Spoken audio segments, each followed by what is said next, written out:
Hello grade 6 students. I just wanted to give you a very short preview on what I'd like you to do for the Tetris assignment. Okay, so as you know, Tetris is made up of these different geometric shapes. So to create these shapes, it's very simple. All we want to do is we want to use the shape tool. We want to click on square, and we want to make a fairly small square. Okay, you can reduce the width. And then what we want to do is we want to create, if you want to, you can create another square inside to give it that beveled look or that double square look. Okay, you could have it like this.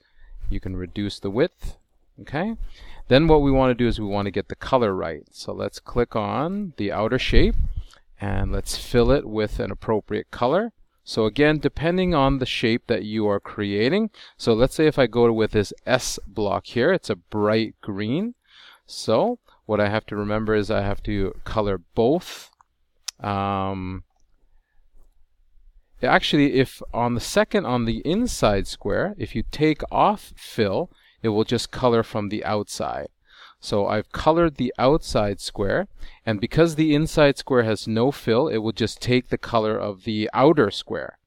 Okay, so once you've got one block perfect, make sure it's a square. Just be really careful it's not a rectangle, because if it's a rectangle, once we go to spin it, you're really going to notice the difference. So what I'm going to do is I'm going to try to adjust these squares. See if I can make it a little bit smaller.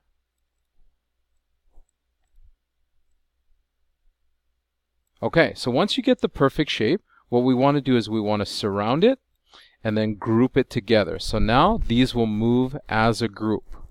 Okay, so once you've got the one block, let's click on it and let's copy, and then we'll paste it, and then you'll see that it's pasted right over top of it. So what I want to do is I want to get those perfectly aligned.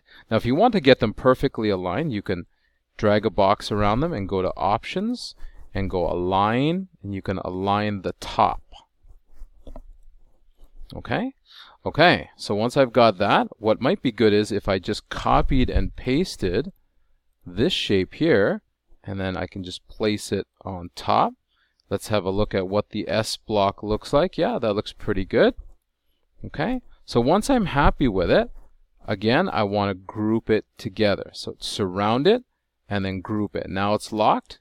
Now all four pieces are stuck together no matter what I do.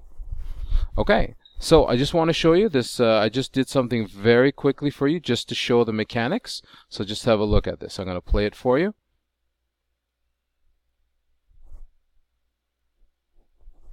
Now again, you can use as much of this screen as the game board as possible. I know in the example I gave you there was some graphics on the side with the score and that. That's fine. Okay, I just kept this very blank just to show you the movement of these shapes. Okay, so I hope that helps. Good luck with this project. Thanks for watching. Bye.